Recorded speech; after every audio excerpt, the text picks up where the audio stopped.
और सीधे बाराबंकी आपको ले चलते हैं सीएम योगी आदित्यनाथ क्या कुछ कह रहे हैं, आपको सुनाते हैं। जाति जनजाति आयोग के अध्यक्ष श्री बैजनाथ रावत जी, जिला पंचायत अध्यक्ष श्रीमती राजरानी रावत जी,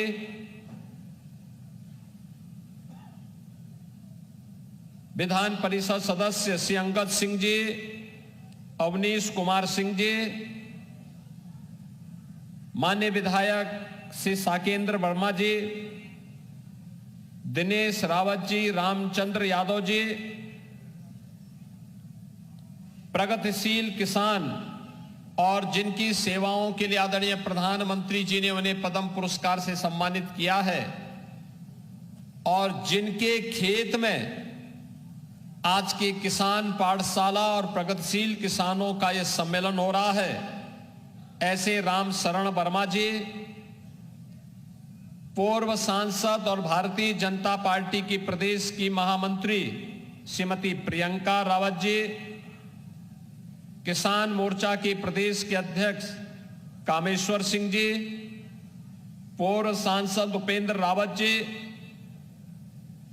कृषि उत्पादन आयुक्त दीपक कुमार जी,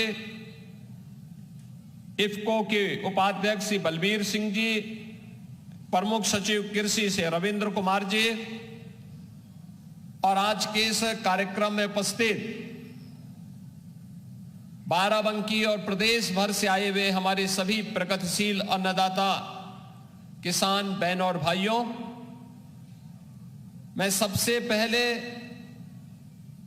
इस किसान पाठशाला के शुभारंभ और प्रगतिशील किसानों के सम्मेलन में आप सभी का हृदय से मैं स्वागत करता हूं, अभिनंदन करता हूं। मैं प्रदेश के प्रगतिशील किसान और पद्म पुरस्कार से सम्मानित श्री राम शरण वर्मा जी को अपने कृषि फार्म में इस अभिनव कार्यक्रम को आगे बढ़ाने के लिए हृदय से धन्यवाद देते हुए आज की इस किसान पाठशाला कार्यक्रम के 8वें संस्करण को आगे बढ़ाते हुए मुझे अत्यंत हार्दिक प्रसन्नता की अनुभूति हो रही है। बहनों और भाइयों, उत्तर प्रदेश देश की सबसे बड़ी आबादी का राज्य है। 25 करोड़ की आबादी इस राज्य में निवास करती है और 25 करोड़ लोगों की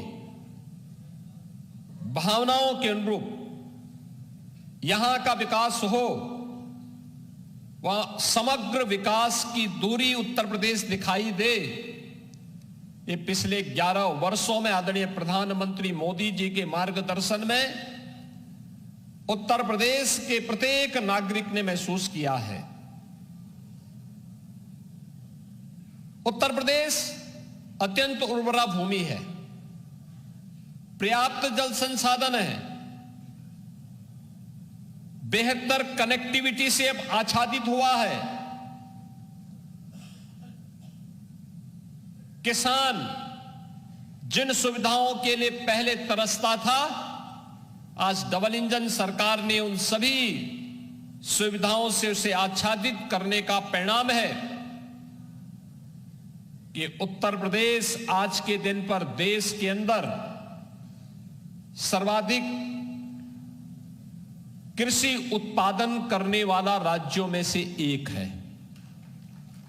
देश के अंदर अगर खेती योग्य भूमि को देखेंगे तो उत्तर प्रदेश के पास मात्र 11% भूमि है, लेकिन देश के खाद्यान्न की आपूर्ति अकेले उत्तर प्रदेश 21% करता है। और यह तब हो पाया जब वह डबल इंजन की सरकार ने उसे प्रधानमंत्री जी के विजन के अनुरूप बीज से बाजार तक की सुविधा से किसान को आच्छादित किया।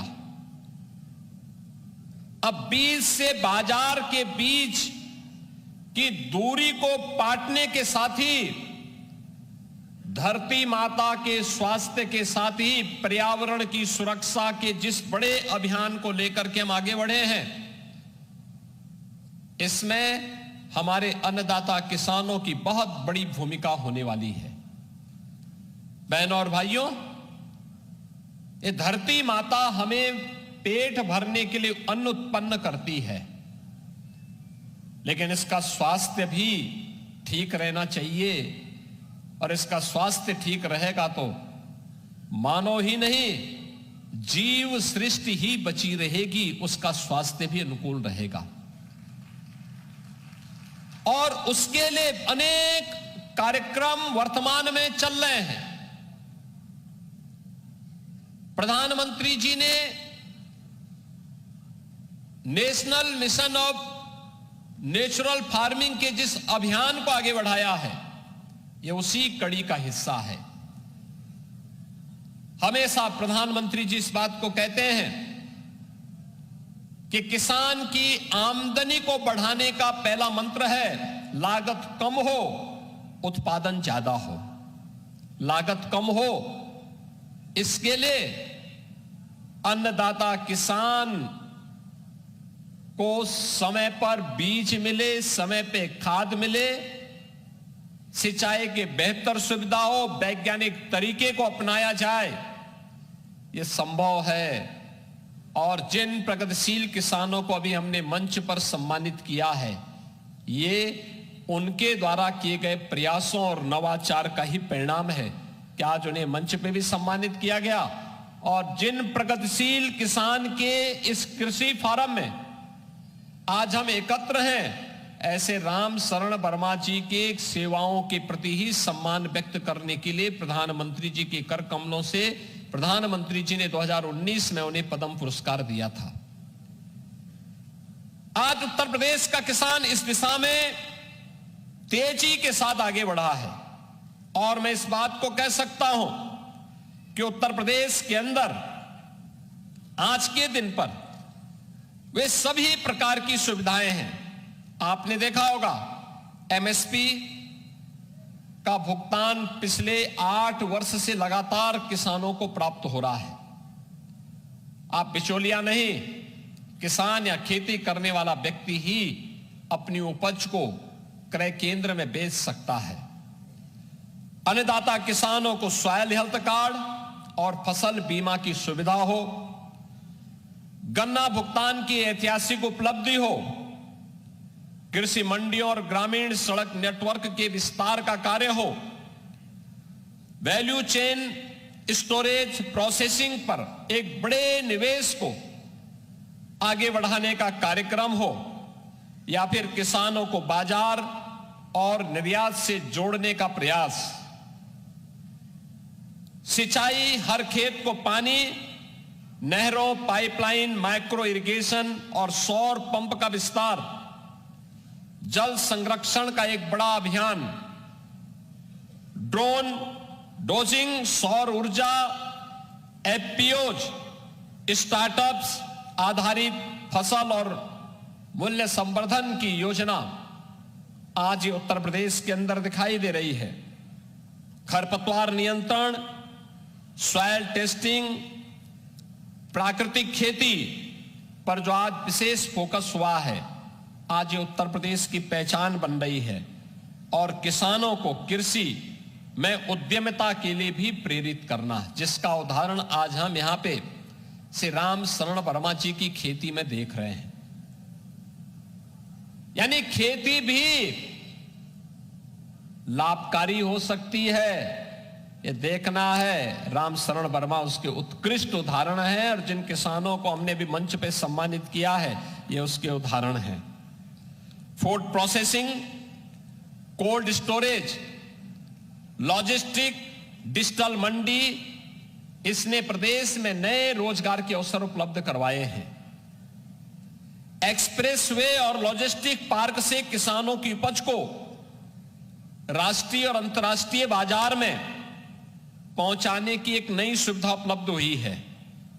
मंडियों के डिजिटीकरण, ई नाम के माध्यम से सीधी खरीद का अवसर, प्रदेश में विश्व बैंक के सहयोग से UP agriculture growth and rural enterprise ecosystem strengthening project यानी यूपी एग्रीज परियोजना भी अब शुरू हो चुकी है और परियोजना के लिए 4000 करोड़ रुपए की लागत से 6 वर्षों की एक अवधि के लिए हम लोगों ने प्रदेश के 28 जनपदों को, जहां पे कृषि ग्रोथ कम थी, उन्हें इसके तहत जोड़ा है, जिनमें पूर्वी उत्तर प्रदेश और बुंदेलखंड के जनपद हमारे आते हैं। बाराबंकी पूर्वी उत्तर प्रदेश का गेटवे है। यहां से पूर्वी उत्तर प्रदेश की शुरुआत हो जाती है। बुंदेलखंड के जनपद पहले जल के अभाव में तरसते थे, आज वहां पर पर्याप्त मात्रा में जल संसाधन उपलब्ध है। अब किसान, अन्नदाता किसान इन सुविधाओं का लाभ भी ले रहा है और उसे हम तकनीक के साथ जोड़ने का भी कार्य करेंगे। ओडीओपी, एसएसजी, बीसी सखी, ड्रोन दीदियां, ये रोजगार के स्थानीय उद्यम के प्रदेश में सशक्त माध्यम बने हैं और इसीलिए तो हम कहते हैं कि उत्तर प्रदेश में 9 हमारे क्लाइमेटिक जोन हैं। इसके अनुरूप तकनीक, बीज, अच्छी किस्म का बीज किसान को उपलब्ध हो, इसके लिए उत्तर प्रदेश के अंदर कार्य लगातार आगे बढ़ रहा है। और इसी बात को लेकर के आज हम लोगों ने प्रदेश के अंदर, जो पहले 2017 के पहले थी, लागत अधिक था, अन्नदाता किसानों को लाभ कम होता था, सिंचाई की परियोजनाओं की रफ्तार अत्यंत धीमी थी, बिचौलियों का वर्चस्व था। आज डीबीटी के माध्यम से भुगतान हो रहा है, पारदर्शी भुगतान है, बिचौलिया मुक्त खाद्यान्न खरीद की व्यवस्था है, रिकॉर्ड उत्पादन, रिकॉर्ड एमएसपी, सिंचाई की व्यवस्था और एक्सपोर्ट की व्यवस्था भी। बहनों और भाइयों, पिछले 8 वर्ष में कृषि विकास की दर को 8.6% से बढ़ा करके 17.7% उत्तर प्रदेश ने पहुंचाया है। गेहूं उत्पादन में 35% योगदान उत्तर प्रदेश देश के अंदर दे रहा है, जो देश में प्रथम है। कुल राष्ट्रीय खाद्यान्न उत्पादन में उत्तर प्रदेश का योगदान 21% है। देश के कुल गन्ना उत्पादन का 55% अकेले उत्तर प्रदेश कर रहा है, यानी उत्तर प्रदेश इसमें भी देश में नंबर 1 पर है। और हम लोगों ने अभी गन्ना किसानों को सौगात दी है। उनके गन्ने की जो एमएसपी हमने तय की, वो 400 रुपए उत्तर प्रदेश में तय की है। हमारा किसान उससे लाभ ले रहा है।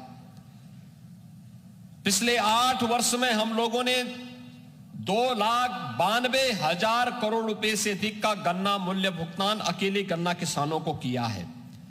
और प्रदेश में 122 चीनी मिलों का संचालन हो रहा है। इथेनॉल उत्पादन में आज उत्तर प्रदेश देश में नंबर 1 पर है। जो पहले 41 करोड़ लीटर होता था, वह 182 करोड़ लीटर यहां पर उत्तर प्रदेश में उत्पादन हो रहा है। आलू उत्पादन, केला उत्पादन, औद्यानिक फसलें, अन्य ऑर्गेनिक फसलों के उत्पादन में भी उत्तर प्रदेश के अंदर अभूतपूर्व वृद्धि हुई है।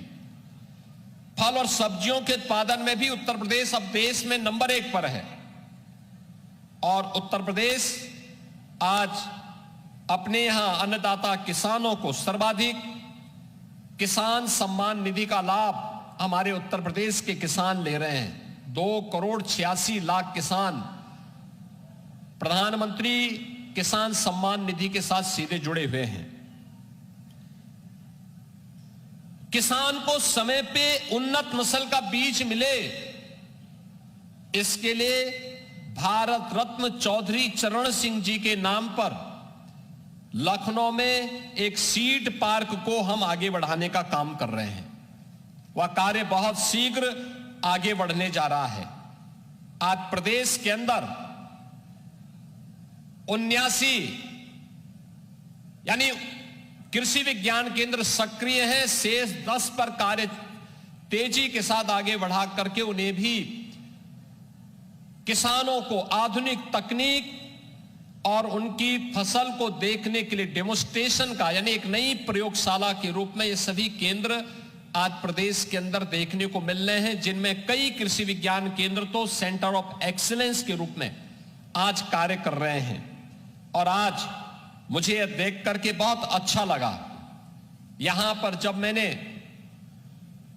श्री राम शरण वर्मा जी की इस खेती को देखा है, और मेरा मानना है 1 एकड़ में 250 कुंटल तक कोई आलू उत्पादन करे,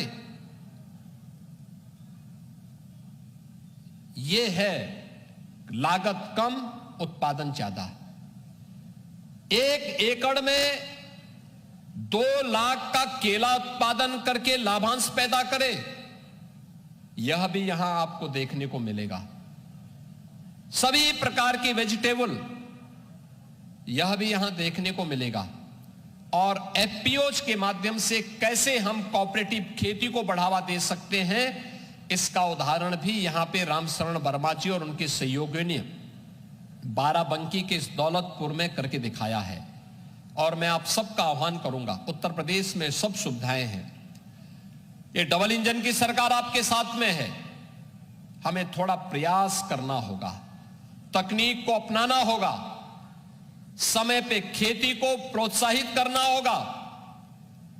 जो तकनीक और नवाचार वर्मा जी ने अपने यहां किया है, वही हम भी अपनाएंगे तो हम भी प्रगतिशील किसान बनकर के प्रगतिशील खेती के माध्यम से विकसित भारत की संकल्पना को आगे बढ़ाने में मदद कर पाएंगे। आज के इस अवसर पर मैं आप सभी अन्नदाता किसानों का हृदय से अभिनंदन करता हूं, स्वागत करता हूं। श्री रामशरण वर्मा जी का विशेष रूप से अभिनंदन करता हूं कि इन्होंने खेती का यह मॉडल दिया, और यह मॉडल व्यवहारिक धरातल पर है। और इसीलिए तो कहा गया है, खेती की बात खेत पर।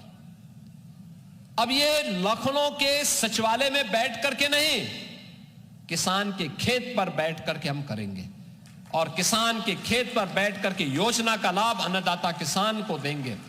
हमारा अन्नदाता किसान समृद्ध होगा, प्रदेश समृद्ध होगा, प्रदेश समृद्ध होगा तो देश समृद्ध हो जाएगा। किसान प्रगति करेगा तो प्रदेश प्रगति करेगा, और प्रदेश प्रगति करेगा तो देश विकसित संकल्प, प्रधानमंत्री जी के विजन के रूप विकसित भारत की संकल्पना को आगे बढ़ाने में मदद करेगा। आज के इस अवसर पर आप सबके प्रति मैं अपनी शुभकामनाएं देता हूं। धन्यवाद। जय हिंद। बहुत बहुत धन्यवाद, आभार माननीय मुख्यमंत्री जी आपके प्रेरणादायी उद्बोधन के लिए। मैं अनुरोध करूंगी पद्मश्री श्री रामशरण वर्मा जी से। सीएम योगी आदित्यनाथ को आप सुन रहे थे, बाराबंकी में सीएम योगी आदित्यनाथ संबोधन कर रहे थे। और ये बता दें आपको, सीएम योगी आदित्यनाथ ने तमाम बड़ी बातें की हैं। प्रगतिशील किसानों से मुलाकात यहां पर सीएम योगी आदित्यनाथ की हुई है।